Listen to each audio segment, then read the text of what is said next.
Segala puji tidak pantas dan tidak bosan-bosannya kita panjatkan kepada Allah Jalla Jalaluhu.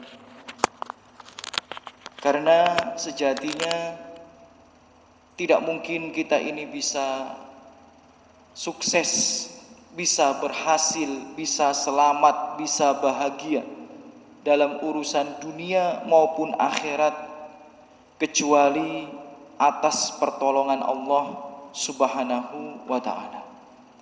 Maka segala puji hanya pantas kita panjatkan kepada Allah Subhanahu wa ta'ala. Dan tidak lupa saudara-saudariku semua yang semoga selalu dijaga dan dirahmati oleh Allah Subhanahu wa ta'ala. Allahumma salli wa sallim wa barik ala habibina al-mustafa Rasulillah Muhammad bin Abdillah wa ala alihi wa ashabihi wa man tabi'ahum bil huda ila yaumil qiyamah. Ikhwati fillah rahimani wa rahimakumullah. Bapak Ibu sekalian yang semoga selalu dijaga dan dirahmati oleh Allah Subhanahu wa taala. Insyaallah beberapa menit ke depan kita akan belajar bersama tentang ayat-ayat Allah Subhanahu wa taala, hadis-hadis Rasulullah sallallahu alaihi wasallam di bawah tema fikih nikah dan talak. Dan pembahasan ini kita sudah masuk pada pertemuan yang kedua, ya. Jadi kita ini sudah masuk pada pertemuan yang kedua, melanjutkan ya pembahasan di bulan yang lalu terkait fikih nikah dan talak. Bapak Ibu sekalian, sebelum kita melanjutkan kajian kita pada malam hari ini, kita buka pertemuan kita malam hari ini dengan nasihat yang sangat penting yang disampaikan oleh salah satu imam kita, yakni Imam Bukhari rahimahullah, yang nama beliau saya rasa tidak satu pun di antara kita kecuali pernah mendengar nama beliau dan mengenal nama beliau rahimahullah, karena beliau salah satu imam hadis yang sangat masyhur, yang sangat diakui dalam dunia Islam. Imam Bukhari itu Bapak Ibu dalam kitabnya menulis bab yang judulnya Al-Ilm qabla al-qawli wal amal, yakni berilmu sebelum berucap dan berbuat. Dan kaidah ini disepakati oleh seluruh ulama ya untuk diterapkan dalam kehidupan seorang muslim agar seorang muslim itu bahagia, agar seorang muslim itu ya persentase kemungkinan untuk sukses dalam kehidupannya itu lebih besar. Ya. Dengan kaidah apa yang harus ia terapkan dalam kehidupannya? Al-ilm qabla al-qawli wal amal, yakni berilmu dulu kita ini sebelum berucap dan berbuat. Ya. Dan ini berlaku dalam semua hal dalam kehidupan kita. Tidak terkecuali terkait pernikahan, terkait urusan rumah tangga. Harusnya kita ini berilmu dulu sebelum berucap dan berbuat. Tidak sedikit ya Bapak Ibu ya, betapa banyak orang di luar sana yang menyesal ya. Menyesal kenapa kok tidak belajar dulu ya sebelum menikah. Betapa banyak orang di luar sana yang menangis. Dan faktanya ini bukan cerita orang, kita temui sendiri. Ya, datang ke rumah kami sendiri, betapa banyak orang-orang itu ternyata jatuh dalam penyesalan, kesedihan karena tidak tahu ilmu dalam pernikahan, ilmu dalam membangun rumah tangga, dan ilmu tentang talak mereka tidak tahu. Harusnya sebelum menikah ini ya ilmu yang wajib kita pelajari adalah ilmu tentang nikah dan talak, khususnya tentang hal-hal fikih yang berkaitan daripadanya. Karena banyak rumah tangga itu berantakan, banyak rumah tangga itu bermasalah ya karena belum berilmu. Mereka buru-buru berbuat, buru-buru berucap, tapi tanpa ada ilmu daripadanya.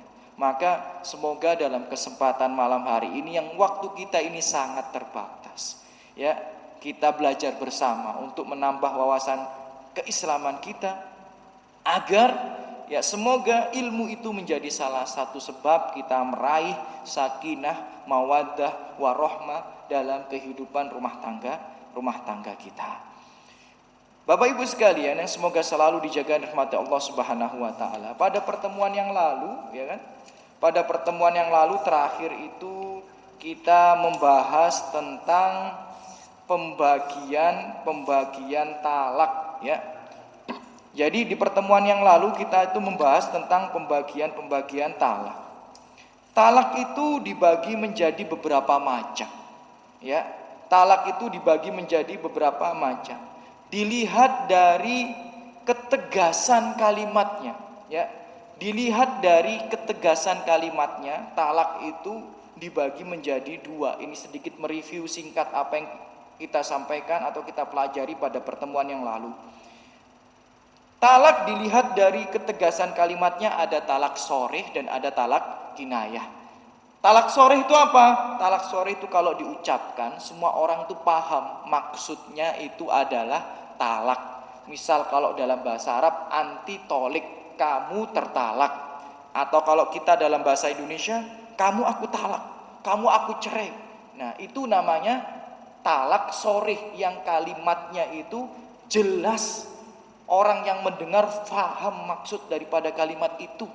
Nah, talak sorih ini Bapak Ibu sekalian, jika diucapkan oleh seorang suami, baik dalam keadaan serius, baik dalam keadaan bercanda, main-main, ya, ngeprank bahasa kita, ya kan, maka dihukumi jatuh talak, ya. Jadi dalilnya jelas, hadis riwayat Tirmidzi, salasun jidduhunna jiddun wa hasluhunna jiddun. Ada 3 hal kata Rasulullah yang kalau diucapkan dengan sungguh-sungguh maka itu dinilai serius oleh Allah. Dan seandainya diucapkan dengan bercanda pun, dengan main-main, maka tetap dianggap serius sama Allah. Apa itu? An-nikah, pernikahan. Jadi jenengan bercanda nih, jenengan punya anak perempuan bercanda, nikah-nikahan sama temen jenengan atau sama anaknya temen jenengan, maka jatuh. Kamu aku nikahkan ya sama anakku, kemudian dia bilang, aku terima, jatuh itu. Ya, dihukumi nikah itu. Ya, maka anak jenengan sudah statusnya jadi istri dia itu. Ya, maka jangan main-main dalam urusan nikah. Ya. Kemudian yang kedua apa? At-tolak, talak. Talak itu kita bercanda sama istri kita, kamu aku ceraikan gitu.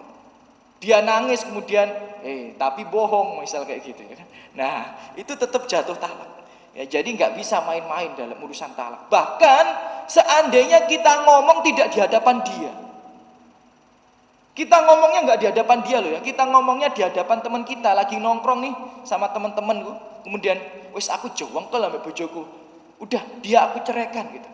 Nah, maka jatuh talak itu.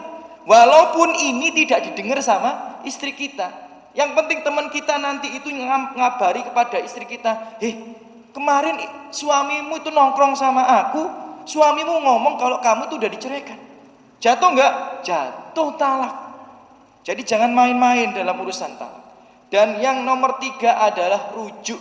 Ketika seorang laki-laki merujuk istrinya, maka dihukumi jatuh talak serius maupun bercanda. Nah ini talak sorih yang lafadznya itu jelas. Sedangkan yang kedua itu adalah talak kinayah. Talak kinayah itu multi tafsir. Dari segi lafadznya itu multi tafsir, ya. Contohnya apa? Contohnya pulanglah saja engkau ke rumah orang tuamu. Nah itu multi tafsir itu. Karena Rasulullah pernah mengucapkan sedemikian, alhiki bi ahlik, pulang saja kamu ke orang tuamu, dihukumi talak. Pernah Rasulullah mengucapkan yang sedemikian, dihukumi talak. Lah sahabat pernah ngucapin yang seperti ini juga. Ahliki bi ahlik, pulang saja kamu ke rumah orang tuamu tapi tidak dihukumi talak. Maka ini dihukumi talak kinayah, yakni secara lafadz multitafsir. Kapan dihukumi talak? Dihukumi talak apabila diniatkan talak oleh suami. Paham maksudnya? Jadi suaminya kalau nggak ada niat talak, pulang aja kamu ke rumah orang tuamu, aku bosen lihat wajahmu, ya. Tapi nggak ada niat talak nih ya, cuma bosen aja, jengkel aja, nggak ada niat talak, maka dia berdosa memang karena ngusir istrinya dosa, tapi tidak dihukumi talak. Tapi kalau ketika mengucapkan hal itu atau kalimat yang lain, ya, atau kalimat yang lain, misal hubungan kita sudah cukup sampai di sini, nah itu talak kinayah itu. Ya, karena tidak ada kata-kata cerai, tidak ada kata-kata talak, cuma ngomong sudah kita cukup sampai di sini. Nah, itu kinayah. Kalau dalam hatinya dibarengi niat talak, jatuh talak. Tapi kalau di dalam hatinya tidak dibarengi niat talak, tidak jatuh talak. Lah terus bagaimana? Ya istrinya bertanya pada suaminya, "Mas, kamu ngomong kayak gini itu ada niat talak apa tidak?" Kalau ada niat talak, tulis 1, udah, hitung masa idah. Ya, jadi perlu belajar tentang perkara-perkara yang seperti ini. Jangan-jangan selama ini kita lalai, ya, karena sebagaimana kata pepatah, ya, sedia payung sebelum hujan. Itu udah tahu kita. Bahkan dalam bahasa Arab pun ada pepatahnya, al-wiqayah khairun minal ilaj. Jadi menjaga itu lebih baik daripada mengobati. Jadi kita ini belajar dulu nih, ya. Belajar itu ya supaya kita tidak jatuh dalam kesalahan-kesalahan. Itu 2 talak, ya, mohon maaf, yang sudah kita pelajari pada pertemuan yang sebelumnya. Kemudian kemarin sedikit kita singgung, seandainya talak itu ada di dalam hati Ustaz, ada di dalam hati seorang suami tapi tidak ia ucapkan, apakah jatuh atau dihukumi talak? Misal nih, kita nih Pak, sering nggak dikecewain sama istri? Oh sering ya, ya. Kita ini sering dikecewain sama istri, tapi istri lebih sering kita kecewain gitu. ya, ya. Kita ini sering ya dikecewakan istri, tapi istri itu lebih sering kita kecewain ya. Karena kan namanya kesalahan itu sering ada pada pihak suami katanya ya, biar mereka seneng aja ya. Ya katanya seperti itu. Ya. Seandainya kita nggak ridho dengan perbuatan istri, ya, kita marah karena istri kita tidak sempurna, kemudian dalam hati kita itu tak cerekno awakmu, ya, wis tak pisahi kamu sekarang. Dalam hati tapi ya, lisan kita tertutup, ya, rapat-rapat, maka hukumnya apa? Tidak jatuh talak. Ya, jadi kalau dalam hati kita wis dongkol walaupun 1000 kali, walaupun 1.000.000 kali kita batin di dalam hati ingin mentalak istri atau mau mentalak istri, tapi tidak pernah diucapkan dalam lisan, maka tidak dihukumi talak ya secara umum. Ya kecuali kalau mohon maaf ya, orang bisu nggak mungkin bisa mentalak pakai lisannya gitu ya, mungkin pakai tulisannya dan lain sebagainya ya. Tapi kalau orang normal itu selama ini bukan pengecualian ya. Secara umum kita dalam hati ingin mentalak istri kita, tapi cuma dalam hati tidak jatuh talak. Dalilnya mana? Hadis riwayat Bukhari, innallaha tajawazu an ummati ma hadatsat bihi anfusuha ma lam ta'mal an au tatakallam. Allah itu memberikan pemakluman, memberikan maaf terhadap bisikan-bisikan yang hati yang ada dalam diri umatnya atau umat Rasulullah Shallallahu Alaihi Wasallam. Selama kata Rasulullah, selama belum dikerjakan atau belum diucapkan. Jadi kalau belum dikerjakan, belum diucapkan, maka tidak dihukumi talak. Kemudian pembahasan terakhir kemarin kita bahas bahwa kasusnya bagaimana jika seorang istri meminta talak kepada suaminya. Ada seorang istri minta talak sama suaminya. Mas, ceraikan aku mas. Kemudian suaminya bilang siap. Oke, kalau itu yang kamu mau misal, wah itu sinetron. Ya, jadi mas ceraikan aku sekarang juga mas, siap gitu. Atau oke, kalau itu maumu, nah misal gitu. Ya, misal kayak gitu ya. Walaupun tidak ada ucapan yang lafadznya itu jelas tentang talak, tentang cerai, maka ulama ini memang berbeda pendapat, tapi mayoritas ulama menghukumi itu jatuh talak. Jadi kita para suami hati-hati. Karena yang sering minta cerai itu siapa? Istri. Nah, istri. Ya, antum tanya sama yang sepuh-sepuh itu jawabannya sama, Mas. Ya. Yang sudah pengalaman rumah tangganya berpuluh-puluh tahun itu ya. Ya, mereka pasti sudah tahu ya, sudah kenyang ya, sudah banyak makan garam bahwa yang sering ya minta talak itu istri, karena istri itu bawaan perasaannya itu cepat itu, sedangkan laki-laki itu mikir dulu sebelum berucap sama berbuat, mayoritasnya. Tapi ada juga laki-laki yang tiap hari nalak istrinya juga ada juga gitu ya. Semoga bukan kita semua ya. Ya, jadi kalau istri minta kita ngomong iya, mayoritas ulama jatuh talak, maka hati-hati. Sebanyak apapun istri minta talak, kita sabar, diem aja. Ya nggak usah menjawab dan lain sebagainya. Toib. Kita masuk pada pembagian talak yang lainnya. Pembagian talak yang lainnya adalah talak yang dilihat dari waktu jatuhnya. Jadi kalau tadi itu dilihat dari lafadznya, ya soreh dan kinayah. Nah kalau yang pembagian yang kedua dari waktu jatuhnya. Nah dilihat dari waktu jatuhnya, talak ini dibagi menjadi 3. Pertama talak munjazah. Apa talak munjazah itu? Talak yang kalau diucapkan jatuh pada waktu itu juga. Itu namanya talak munjazah. Antum nggak hafal namanya nggak apa-apa. Yang penting antum paham maksud daripada ulama ya ketika menjelaskan pembagian ini. Jadi talak itu dilihat dari waktunya ada 3 macam. Yang pertama itu munjazah. Kalau kita ucapkan ya berarti saat itu istri kita tertalak. Contoh ya, anti tolik, kamu aku ceraikan. Udah, itu berarti saat itu juga dia telah tertalak atau jatuh talak itu pada dirinya. Itu munjazah. Ya, engkau tertalak ya, kamu aku talak dan lain sebagainya. Ini yang sering terjadi ya, ini yang sering terjadi. Tapi ternyata Bapak Ibu ada misal yang lainnya. Misal yang lainnya itu adalah talak mu'allaq.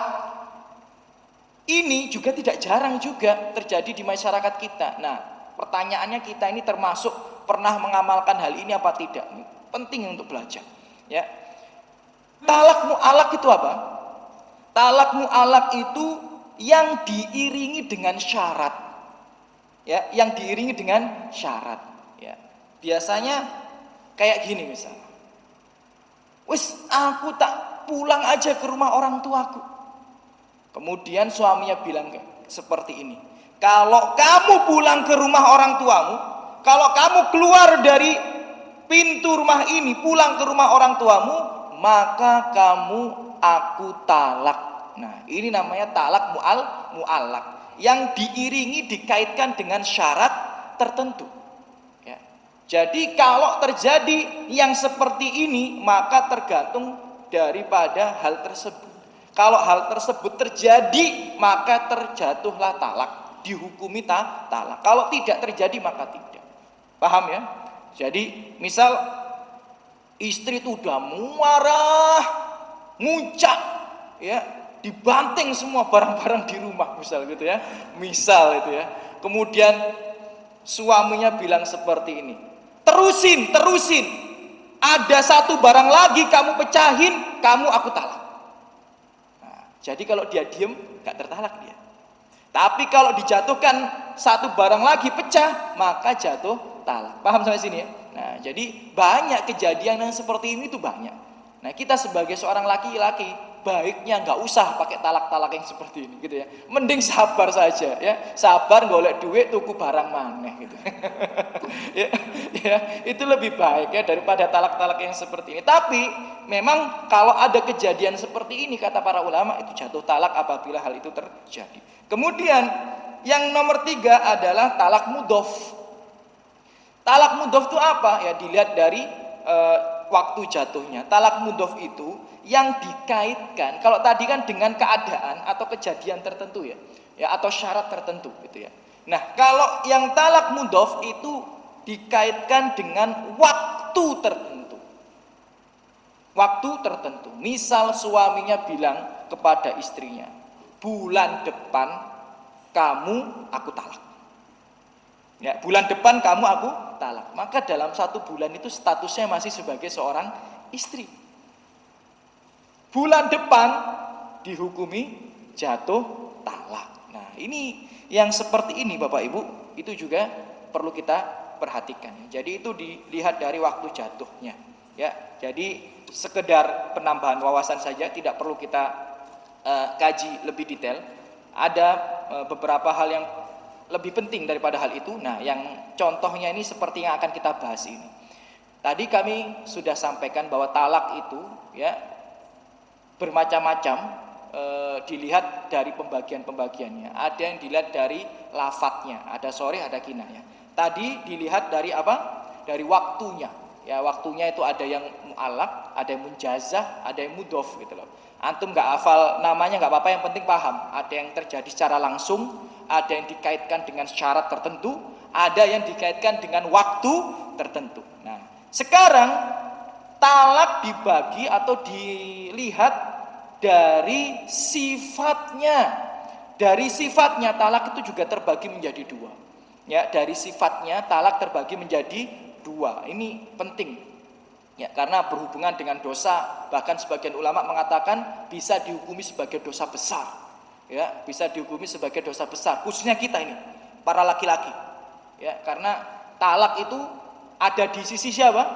Suami kita ini gitu loh ya. Makanya hati-hati belajar dari segi ini. Karena mohon maaf ya, tanpa bermaksud merendahkan atau menjudge orang tertentu, berapa banyak orang-orang yang sudah konsultasi pada kami, ternyata mereka nggak paham bahwa talak itu dilihat dari sifatnya itu bisa dibagi menjadi 2, yakni talak sunni atau sunnah dan talak bid'i atau talak bid'ah.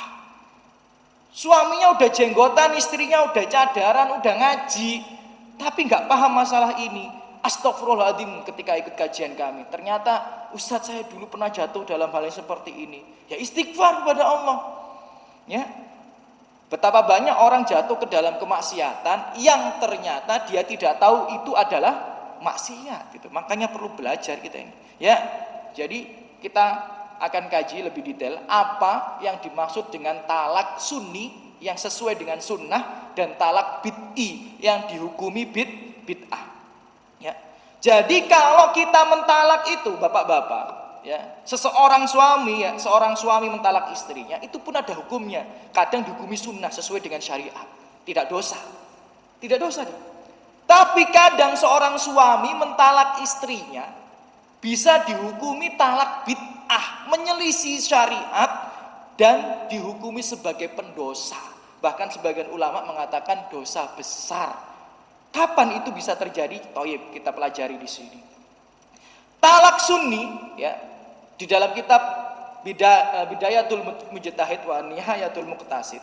Di sini kata ulama, makna daripada talak sunni itu adalah huwaladzi ya yutallik imra'atah fi tuhrin lam yujami'ha fihi talaqatan wahidatan. Jadi talak itu dihukumi sunnah kapan? Apabila ada seorang suami mentalak istrinya dalam kondisi suci belum pernah bersetubuh. Ya, jadi kapan? Yang pertama dalam kondisi suci belum pernah bersetubuh. Nanti akan kita sampaikan dalilnya. Ini kaidah ini tidak mungkin dikeluarkan kecuali tanpa dalil, karena kita nggak boleh ngomong masalah agama cuma katanya, ceritanya, nggak boleh, ya harus ada dalilnya. Cuma kaidahnya kita sampaikan dulu. Kaidah yang pertama, kapan talak itu dihukumi sunnah sesuai syariat? Ketika ada seorang suami mentalak istrinya dalam keadaan suci belum pernah bersetubuh dengan istrinya. Itu keadaan yang pertama, sunnah. Dan yang kedua, kapan? Tolaqatan wahidatan, yakni dengan 1 kali talak.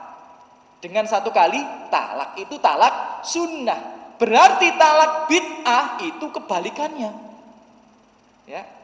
Talak sunnah itu sedemikian, talak bid'ah itu kebalikannya. Coba pelan-pelan ya kita pahami lagi. Ya. Talak sunnah itu adalah talak yang dikeluarkan oleh seorang suami kepada istrinya dalam keadaan suci, belum pernah bersetubuh. Dan juga dengan lafadz 1 kali talak, ya kan?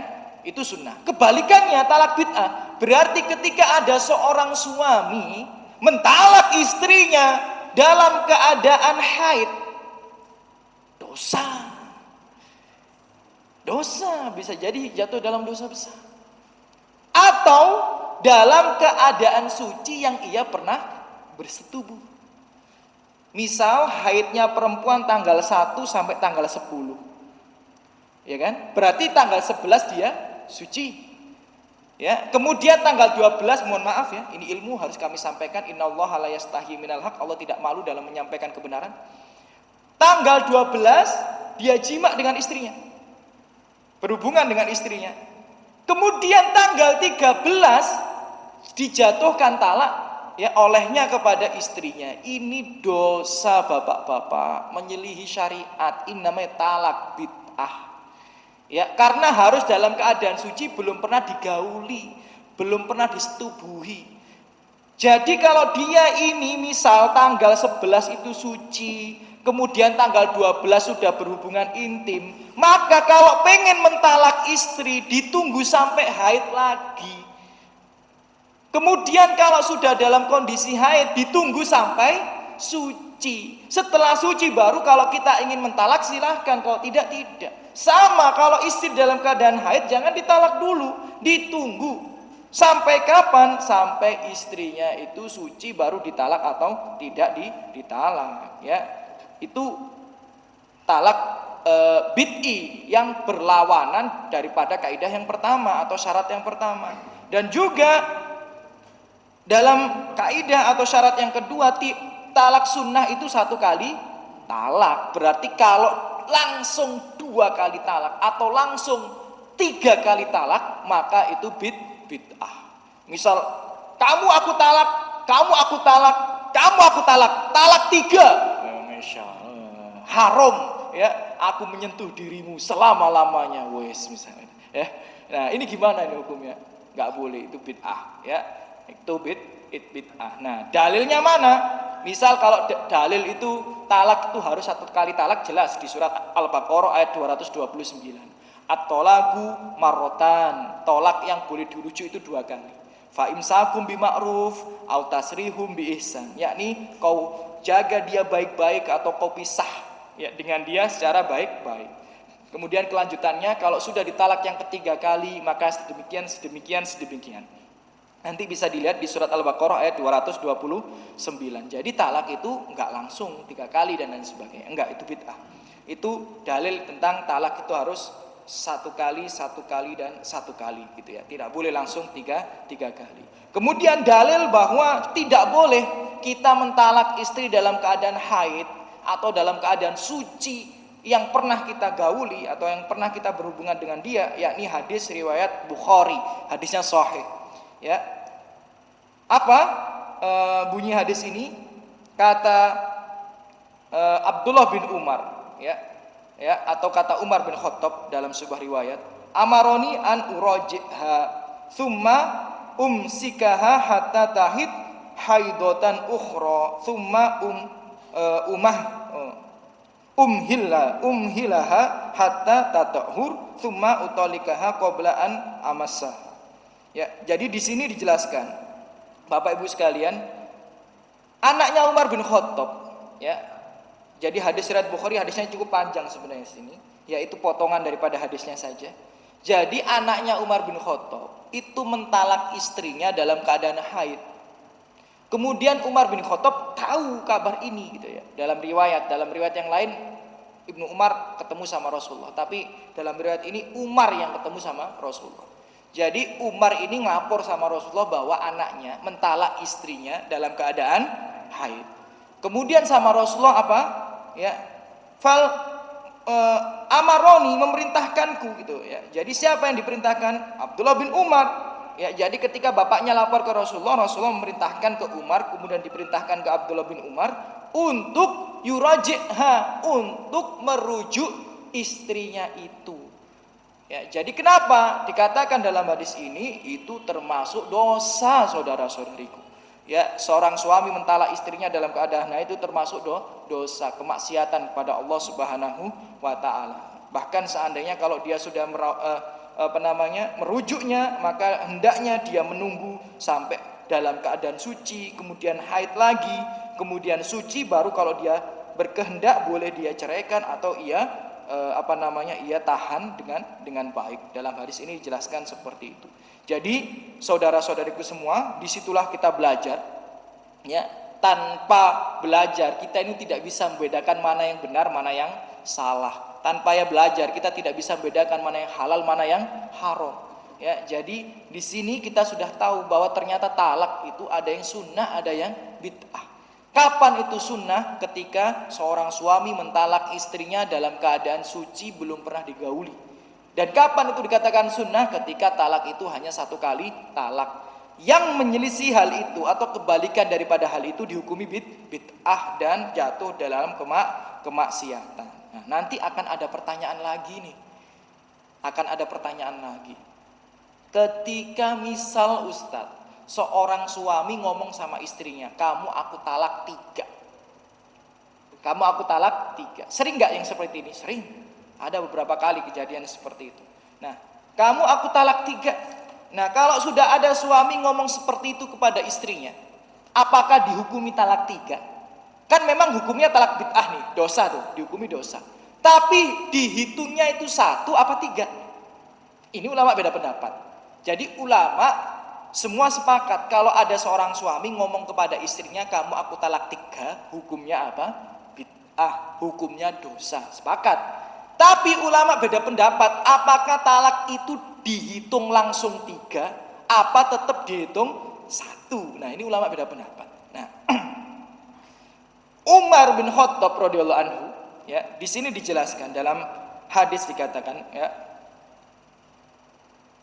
karena at-talaq ala ahdi Rasulillah sallallahu alaihi wasallam wa Abi Bakrin, ya, dulu talak itu di zamannya Rasulullah dan Abu Bakar, ya, itu 3 kali talak. Kemudian ketika Umar bin Khattab menjabat sebagai khalifah, kok banyak orang tuh ngomong kamu aku talak 3, kamu aku talak 3, kamu aku talak 3. Maka Umar di sini berijtihad. Ya, fa'amdohu alaihim Umar. Kemudian Umar berijtihad.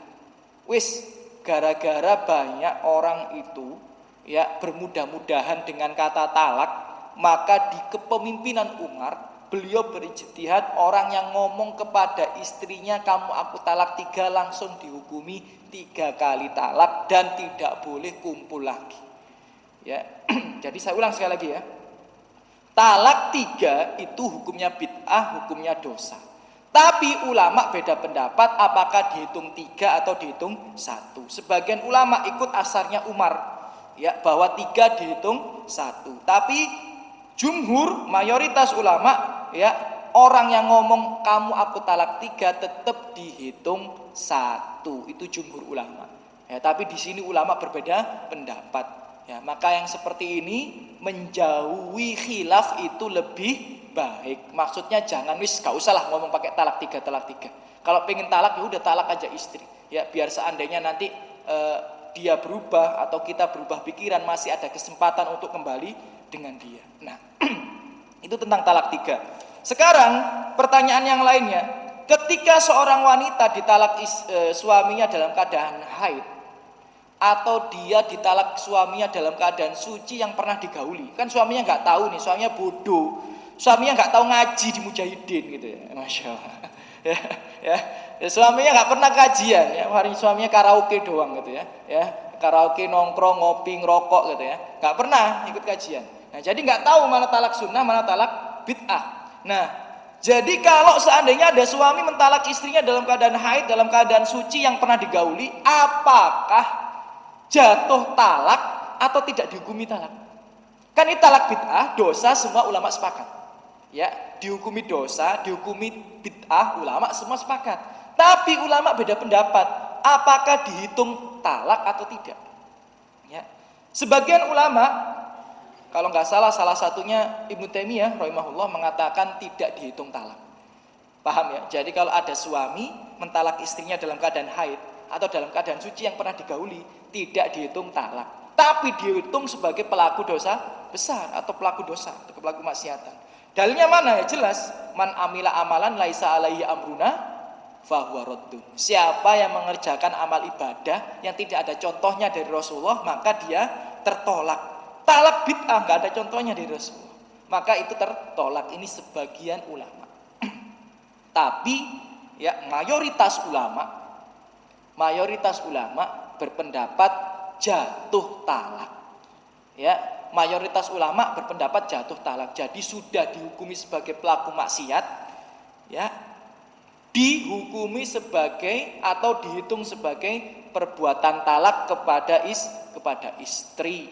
Ya, jadi dalilnya mana? Karena ketika kabar itu disampaikan kepada Rasulullah mengatakan yuraji'ha, kamu itu rujuk saja sama istrimu. Kalau disuruh rujuk berarti sudah pernah terjadi talak, itu logikanya. Ya, kalau dalil yang dalil yang jelas nggak ada emang.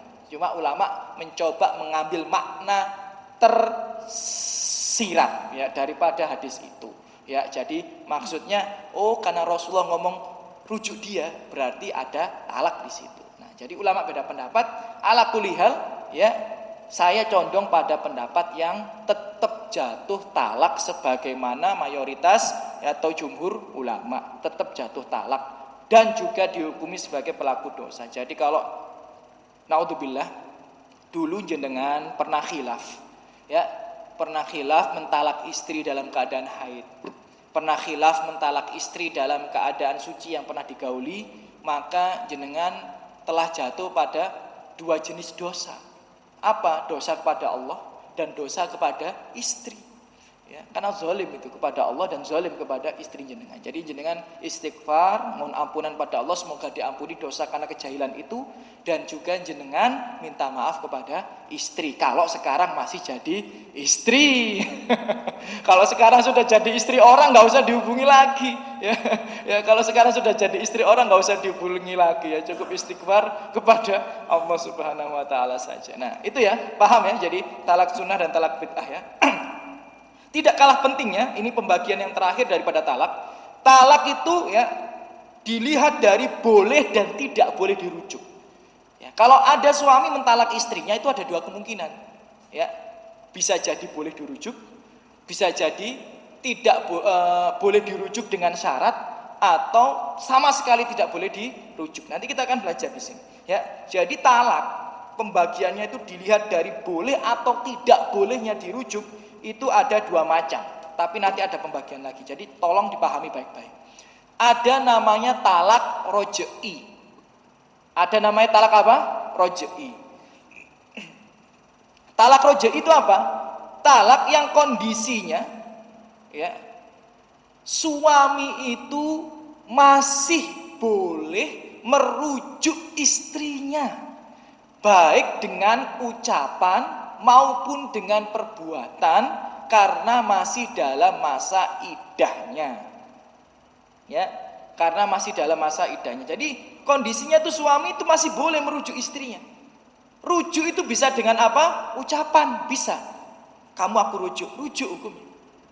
Dan rujuk itu bisa dengan perbuatan. Dengan apa? Mohon maaf, dengan jima. Jadi jenengan itu ya, kalau sudah pernah mentalak istri, kemudian jaga image ya, sungkan ngomong kamu aku rujuk, wis ndang digawa nang kamar ya, gitu ya. Jadi itu sudah dihukumi rujuk ya. Jadi jima tanpa ucapan itu dihukumi rujuk. Kapan? Kalau dia masih dalam masa iddah yang diperbolehkan untuk dirujuk. Ya, paham? Jadi masih dalam masa iddah dan talaknya masih dua kali ya. Jadi kan dalam masa iddah dan masih boleh dirujuk kapan? Kalau masih 2 kali. Kalau 3 kali nggak boleh dirujuk. Ya, jadi talak roj'i itu ya yang masih boleh dirujuk. Nah, dan masa iddah wanita itu kan macam-macam tuh. Nah, jenengan harus belajar, apalagi seorang wanita ya harus paham itu. Insya Allah nanti di kajian di Mujahidin ini yang khusus para akhwat, insya Allah akan ada pembahasan khusus tentang masa iddah. Bukan berarti pelajaran ini untuk jenengan sendiri, enggak. Bisa jadi ilmu itu kan bermanfaat untuk teman-teman wanita jenengan yang lainnya. Ya nanti ada pembelajaran tentang masa iddah. Itu khususnya wanita harus paham itu. Ya karena masa iddah wanita itu beda-beda. Secara umum masa iddah wanita tentu saja adalah 3 kali kuruk. 3 kali kuruk itu apa? 3 kali haid. Jadi kalau masih talak 1, talak 2, ya dia dalam masa iddah haram untuk dikeluarkan dari rumah. Ingat ya, haram, dosa besar. Jangan baca surat At-Tolak di halaman yang pertama yang di atas itu. Dosa kalau baru ditalak langsung disuruh pulang ke rumah orang tua, dosa. Atau dosa kalau baru ditalak istrinya langsung minta izin pulang ke rumah orang tua, dosa. Jadi si istri nggak boleh keluar, si suami nggak boleh ngusir. Dosa itu. Sampai kapan? Sampai masa iddahnya selesai. Jadi kalau jenengan lihat sinetron yang baru bertengkar, kemudian istrinya kabur atau istrinya diusir, itu pelaku dosa besar. Makanya jenengan jangan niru sinetron gitu ya. Yang jenengan jadikan pedoman itu Al-Quran, bukan sinetron, ya bukan drama, ngerti ya? Jadi di Al-Quran itu istri itu walaupun sudah ditalak sama suaminya, di surat At-Tolak jenengan baca nanti, tetap wajib tinggal di rumah suaminya, wajib kita nafkahi. Wajib kita perhatikan dalam urusan kebutuhan-kebutuhannya. Boleh lepas jilbab di hadapan suaminya. Boleh melayani suaminya dalam hal makanan seperti biasa. Nggak ada masalah. Kecuali apa? Kecuali jima. Ya, jadi kecuali jima dan mohon maaf ya, bermesra-mesraan dan jima itu nggak boleh. Ya, kenapa? Kalau sudah bermesra-mesraan udah jima maka dihukumi rujuk, itu maksudnya ya. Bukan tidak boleh itu dilarang, enggak, tapi dihukumi rujuk gitu maksudnya ya. Jadi 3 bulan itu. Nah kalau sudah 3 bulan enggak ada rujuk, maka si istri sudah lepas dari status talak roj'i, yakni talak yang boleh dirujuk secara langsung baik dengan ucapan maupun perbuatan. Maka dia berubah nanti. Tadi pembagiannya ada talak roj'i, ada talak bain. Talak bain itu apa? Talak di mana kondisi suami itu tidak bisa langsung merujuk istrinya, hanya dengan ucapan dan perbuatannya saja nggak bisa.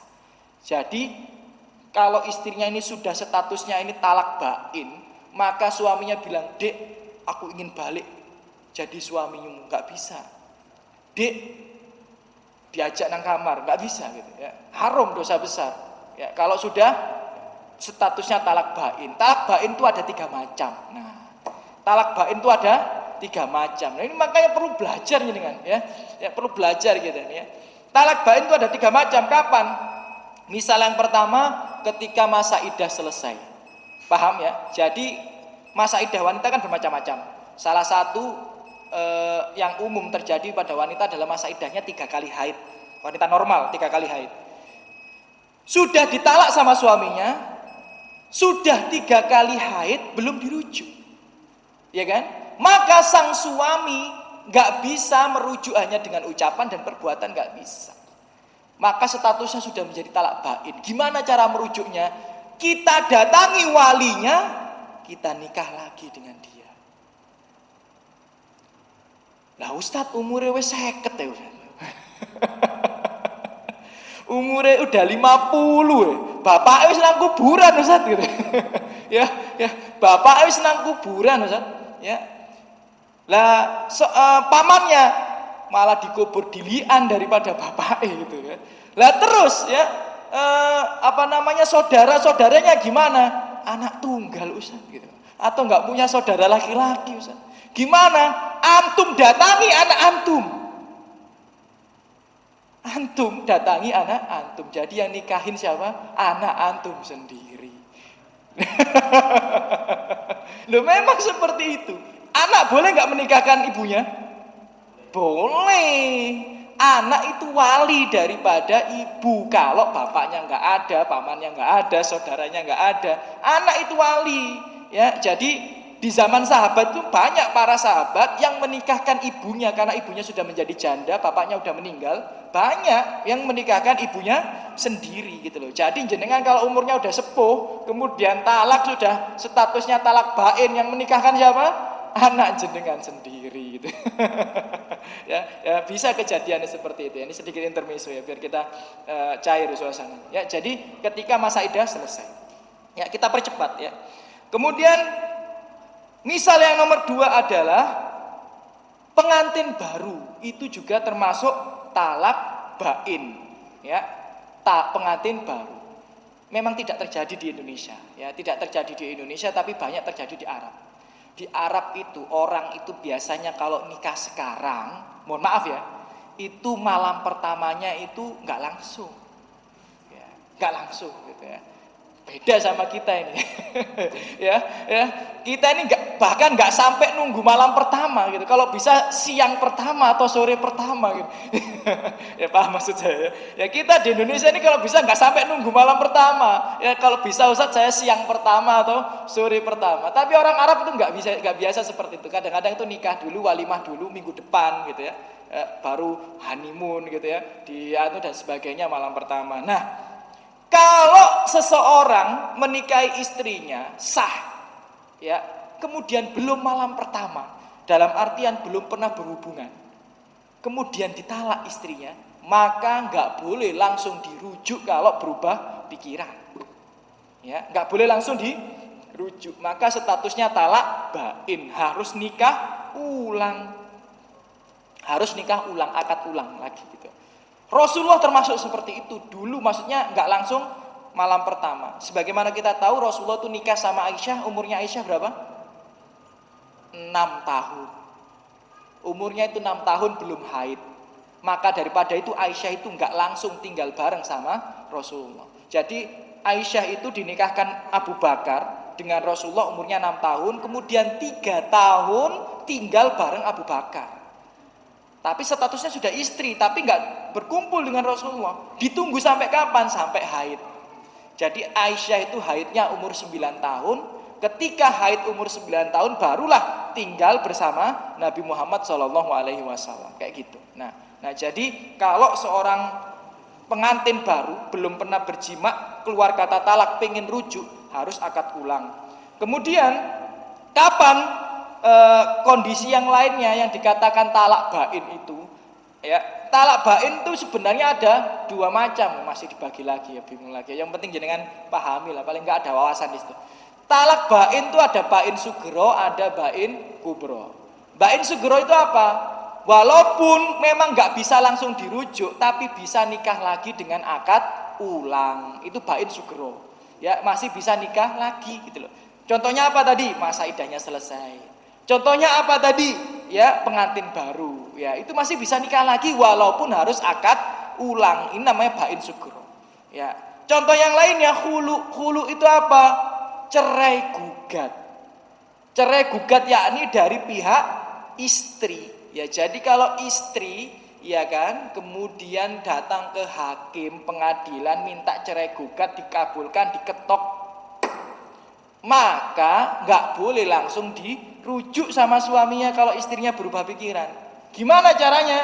Harus akad ulang. Nah, itu 3 macam misal talak bain sugro, walaupun memang nggak bisa langsung dirujuk tapi bisa kembali dengan akad ulang. Tapi ada namanya talak bain kubro. ya talak bain kubro itu apa? Talak bain kubro itu, ya, sudah nggak bisa langsung dirujuk dengan perkataan dan perbuatan, nggak bisa nikah ulang secara langsung, ada syaratnya. Ya, kapan ini terjadi? Kalau talak 3 atau laku marotan, di surat nanti panjang ayatnya, nanti bisa dilihat di ayat 229 dan 230 di surat Al-Baqarah. Atau laku marotan, talak itu cuma 2 kali. Ya, kata Allah Subhanahu wa taala. Kalau sudah 3 kali, nanti dibaca di Al-Baqarah 229 dan 230. Kalau sudah 3 kali, maka kalau kita ingin kembali sama dia, apakah bisa langsung dirujuk? Nggak bisa. Apakah bisa akad ulang dengan walinya? Nggak bisa. Terus gimana? Harus dia itu nikah lagi dengan laki-laki yang lain. Cukup nikah? Tidak. Harus, mohon maaf, berjima, berhubungan dengan laki-laki tersebut. Terus bagaimana? Setelah berhubungan kemudian dicerai sama laki-laki tersebut, baru kita boleh nikah ulang dengan wanita itu. Itu namanya talak bain kubro. Talak yang nggak bisa langsung dirujuk, bahkan nggak bisa langsung akad ulang lagi dengan walinya. Harus dinikahi sama laki-laki yang lain dan harus dijimai dengan laki-laki yang lain, kemudian dicerai, baru kita boleh menikah lagi dengan dia. Nah, ini ilmu tentang talak, saudara-saudariku. Kalau yang seperti ini, yang talak bain kubro itu nggak harus ke pengadilan. Jenengan mentalak istri 3 kali itu ya.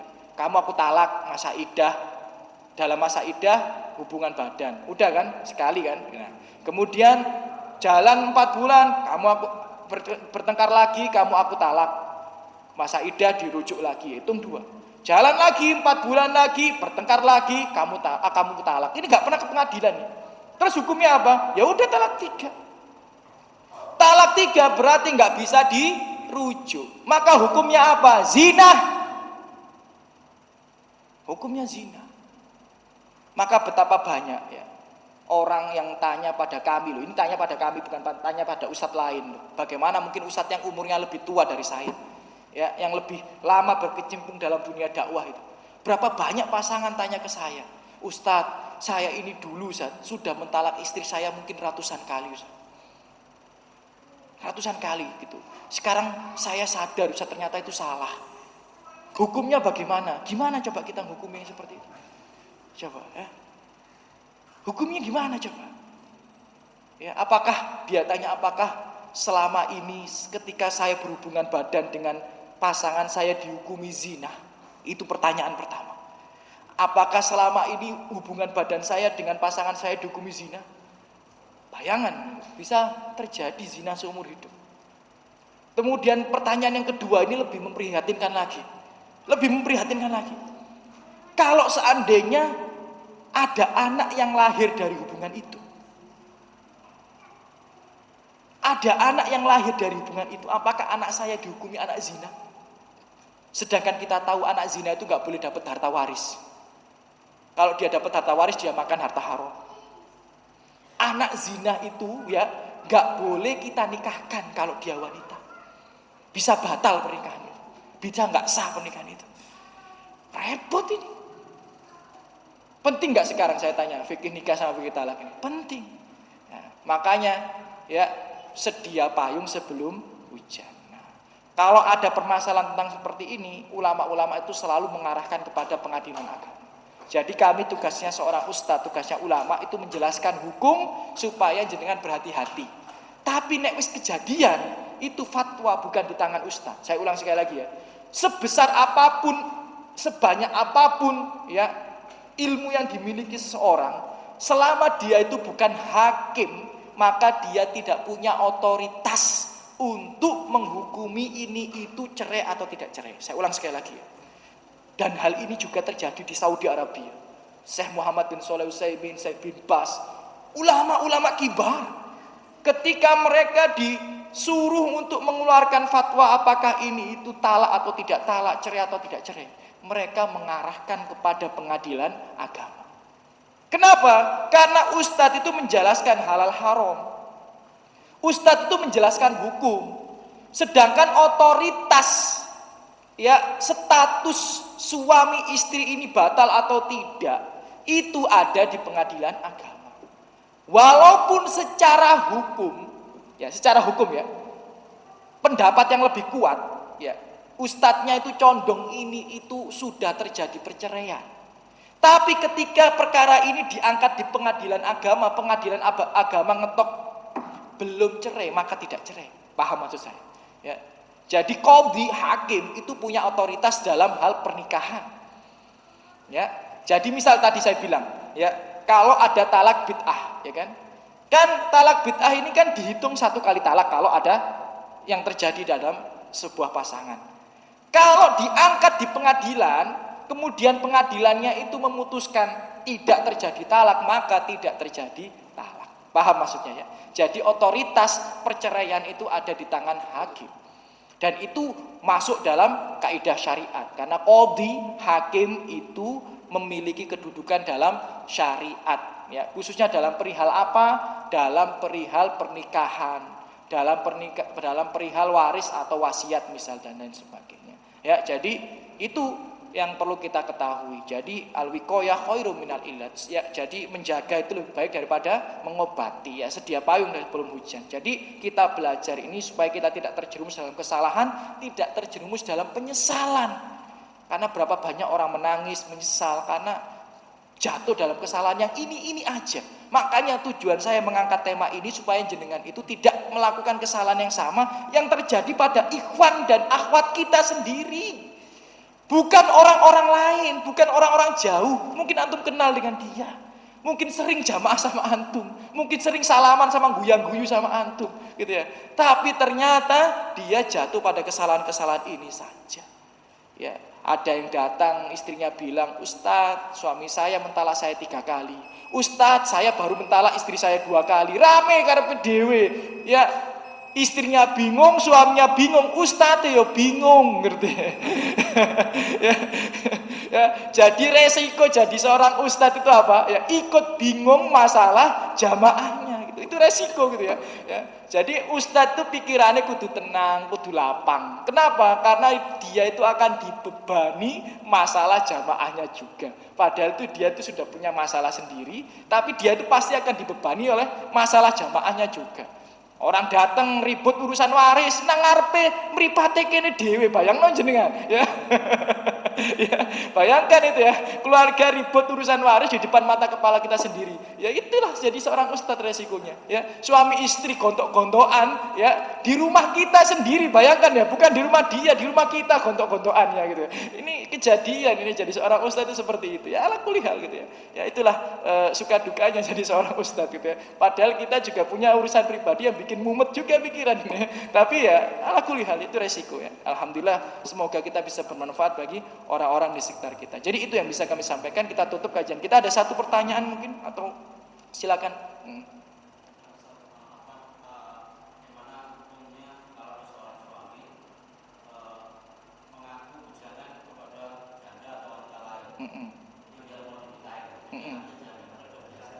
Ngaku suami kok ngaku janda? Duda. Bukan ngaku bujang tapi padahal dia duda gitu maksudnya. Duda apa istri orang? Ya, ini beda keadaannya soalnya ya. Duda apa istri orang gitu. Ya. Kalau status pernikahannya ya sah. Antum tanyakan apa? Antum tanyakan status pernikahannya sah kalau status pernikahannya. Jatuh talak? Ya enggak. Kalau seorang istri merasa tertipu, dia bisa mengajukan khulu kepada hakim atau gugat cerai kepada hakim. Tapi apakah nikahnya sah? Sah. Tapi kalau istri orang ngaku gadis itu enggak sah gitu. Ya, kalau istri orang ngaku gadis itu enggak sah gitu ya. Ada enggak seperti itu? Ada, saudara-saudari. Ada, ini beneran kejadian ya. Kejadian, misalnya ini saya kasih tahu ya, ini misal istri sama suami ya pisah rumah dalam waktu 1 tahun, nggak ada nafkah lahir, nggak ada nafkah batin. Apakah dihukumi cerai? Enggak. Selama tidak ada kata talak dari suami, walaupun berangsur 1 tahun 2 tahun, nggak dihukumi cerai. Nah, istrinya tiba-tiba nikah sama suami atau orang yang lain, gak sah ini pernikahannya. Karena istri itu kalau statusnya masih istri orang lain ya, atau wanita statusnya istri orang lain, gak sah untuk melakukan sebuah pernikahan. Nah, paham maksudnya ya? Gak sah pernikahannya. Ya, bahkan yang terjadi seringnya itu naudzubillah min dzalik, nikah siri. Nikah siri ditinggal sama suaminya ya 4 bulan, 3 bulan, 1 tahun. Selama gak ada kata talak dari suaminya, tetap itu statusnya itu adalah istri orang. Gak bisa. Statusnya istri orang walaupun nikah siri. Nah, kalau wanita itu nikah dengan laki-laki yang lain nggak sah pernikahannya. Nah, kalau laki-laki nikah dengan wanita dia itu duda atau istri orang bahkan ya ngaku bujang, sah nggak pernikahannya? Kalau kita bilang sah, hukumnya sah. Tapi kan dosa menipu dan lain sebagainya. Nah, penipuan yang seperti ini bisa diangkat ke hakim. Ya, untuk mengajukan gugat cerai 1, 2 bisa menuntut untuk ganti rugi, bisa Ya, jadi apa yang antum tuntut ya? Antum mau nuntut cerai doang apa ganti rugi karena penipuan dan sebagainya? Bisa dan sebagainya. Ya, jadi yang sedemikian itu ya setiap keadaan itu memiliki hukumnya masing-masing. Mungkin itu yang bisa kami sampaikan pada malam hari ini. Ya, mohon maaf apabila ada salah kata dan perbuatan dari kami ya, itu khilaf dari kami pribadi dan bisikan dari syaitan, lebihnya dari taufik dan hidayah Allah Subhanahu wa taala. Ya, aku qouli hadza, alhamdulillah wassalatu wassalamu ala Rasulillah. Semoga yang hadir di majelis ini dibalas oleh Allah Subhanahu wa taala dengan sebaik-baiknya balasan, diangkat derajatnya, diampuni dosa-dosanya, dilimpahkan rahmat rezeki oleh Allah Subhanahu wa taala, diampuni dosa-dosanya, ya, diangkat musibah masalah penyakit yang menimpa dirinya dan keluarganya, dimudahkan untuk istiqomah di atas kebenaran sampai meninggal dalam keadaan husnul khotimah dan dikumpulkan di surga Allah Subhanahu wa taala. Kita tutup dengan doa kafaratul majelis. Subhanakallahumma bihamdika asyhadu an la ilaha illa anta astaghfiruka wa atubu ilaik. Assalamualaikum warahmatullahi wabarakatuh.